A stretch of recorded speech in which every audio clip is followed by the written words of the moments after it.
Another thing we need to pay attention to that's making national news is the situation that happened out in Brunswick, Georgia. In a nutshell, there's a 25-year-old black man. We've heard this story before. We've heard it before. Yep. He's jogging through a neighborhood. There's a man there who happens to be a former DA. He sees him, and guess what? He calls the cops on this guy. Well, he calls 911, and I'm going to quote exactly what he says.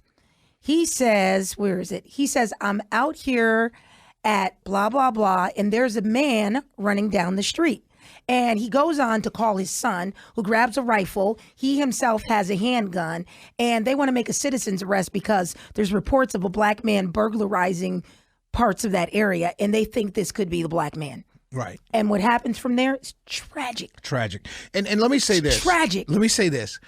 If you want to start having this, because that's what the DA in that county, the DA said this was a case of a citizen's arrest. Yes. And so I'm thinking to myself, oh, okay, well, gentrification's going on right now. Let's tell them first. They shoot him. They kill this man, right, who's jogging. He's getting oxygen. He's jogging through the neighborhood, and because no charges have been filed, right, because, like you said, citizen's arrest, which is a law I've never heard before in my life. But if we're going to do that, then I'm just going to go down into the West End, and the next young white woman I see jogging through the neighborhood, I'm going to say, hey, people been breaking in houses. Let me grab you up, slam you to the ground, and hold you there till the cops come. They will not allow me to get away with citizen's arrest. They will say I assaulted that woman. That's what they would say. Not because I'm black, not because of anything else. They will say I assaulted that woman because I actually did. You know, this idea that you can just grab people that are running through a neighborhood and just shoot them. I mean, it really, if Chris Carr or anybody in the Attorney General's office is listening right now, this needs to be a statewide investigation into this case. Now, if it turns out, because a lot of people are saying, well, you know, I'm hearing stories that he was burglarizing the homes. I haven't seen any evidence of that. He should not have been killed for burglarizing a home.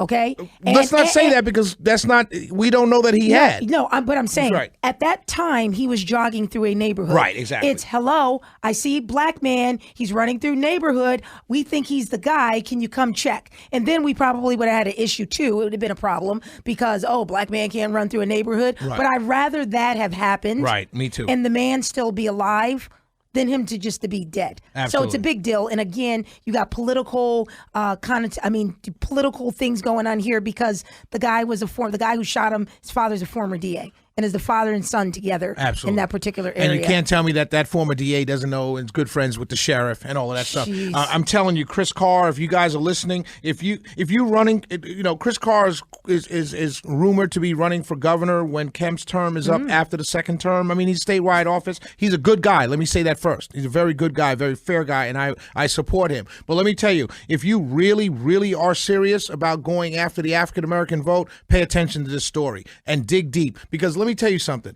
It is stupid and crazy to tell me 2 weeks ago you're going to investigate Keisha Lance Bottoms' tweet of the N-word, and you're not going to investigate a murder in Brunswick, in this part of the state of Georgia. Do you think it's important? Do you think it's important for these political candidates to talk about these issues now? Like let's talk about this particular issue. Do you think it's important? Let me tell you something. I got 2 minutes because we want to take calls. There's a long-standing statement by many Republican conservative consultants in this state, particularly in the state, that I've heard time and time and time again, and I cringe when I hear it. And they always say the same thing. Demographics are not destiny. Meaning, if demographics change in the state of Georgia, that doesn't mean the politics will change, right? And they keep saying this. And the only reason they say this is because they're greedy consultants who keep ripping off these candidates. The fact of the matter is, these stories, if you're a smart political opponent, smart politician, you will insert yourself into this because it's worth looking at. You can't tell me that you're worried more about Tara Reade's allegations against Joe Biden, and that's so crazy. Such hypocrites. They don't talk about Tara Reade, but they went after Brett Kavanaugh. Well, dummies, a man was shot dead jogging by a former DA and his son. Well, I think that's worth an investigation. if you're such a conservative, if you're such a constitutionalist, if you care so much about the human being, if you can run up on a state capitol with an AK-47 and yell and scream in front of faces of cops, you can certainly investigate the death of this black man. Now, if it turns out that this man was robbing or whatever, that's fine. But don't tell me you're not going to investigate it, and your argument is citizens arrest law in Georgia? Exactly. Really? Well, then you know what? I tell every African-American, every Asian, every Hispanic, leave your house right now and start snatching white people up off the street and citizens arrest for whatever. Make it up. Who cares? Ooh. No, seriously, that's how mad I am. No, it's. I'm not going to say anything more about it because it just makes me so mad that these guys just shoot this man in cold blood. Of course, they said, "Oh, he started I guess, fighting with." Of course, he did. 2 men ran up on him with guns. What would you do? Yes, in what would you do? That neighborhood, exactly. Forget the neighborhood. Exactly. If I'm jogging down Midtown and 2 guys come out of a building with guns, I'm going to fight back. Exactly. I'm going to fight back. You can't kill me and say, "Oh, we thought you robbed something." And that's they're yelling crazy. at him, "Hey, stop!" The guy keeps running. Of "Hey, course he stop." does. He's running. Of course he does. And then former DA calls his son. Now you got 2 white guys out there Hey, chasing stop. you. Hey, stop. Will you look like really, that? Dude? Like, I'm just going to stop while you got a rifle and a 357. Exactly. I'm just going to stop and say, "Yes, sir. What do you need?" No, dude. Exactly. I'm running. Massa. Would you say Massa? I'm Which coming. is not funny. It makes me mad. So Right. I'm I'm running right over to your house to see what you want, sir, because you're Please. telling me to stop. Yeah, so I'm going to be watching, Shelley, to see